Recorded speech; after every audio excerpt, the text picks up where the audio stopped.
मुंबई शहरातील दिवा परिसरातील ओंकारनगर भागात एक अत्यंत धक्कादायक आणि माणुसकीला काळीमा फासणारी घटना घडली आहे। ओंकारनगर परिसरात एका ठिकाणी नवजात बालिकेचं अर्भक फेकून दिलेल्या अवस्थेत आढळलं। ही घटना स्थानिक नागरिकांच्या लक्षात येताच परिसरात एकच खळबळ उडाली आहे।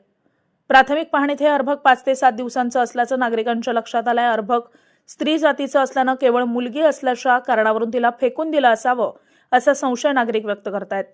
या घटनेमुळे समाजातील माणुसकी हरवत चालली असल्याची तीव्र भावना नागरिकांमधून व्यक्त होत असून मानवी विचारसरणी विनाशाच्या दिशेने जात असल्याचं हे एक दुर्दैवी उदाहरण मानलं जात आहे। आता चालू झालाय थांबा।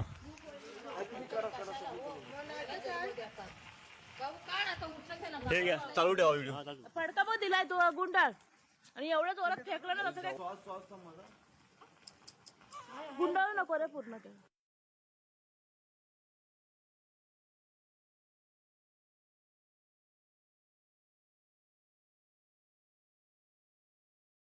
नाग नाग आहे ना तसे द्या दादा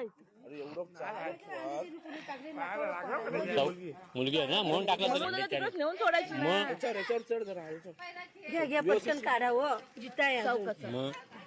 बघ बघ रे बाबा चौकशी घे घे घे घे लोक आहे ना भाई एवढं काम बेकार करतायत ना। मग कोणाला भेटत नाही रांडे होत या करताय। पोलिसाला कॉल करा तुम्ही। लाव लाव म्हटलं इकडे असू दे।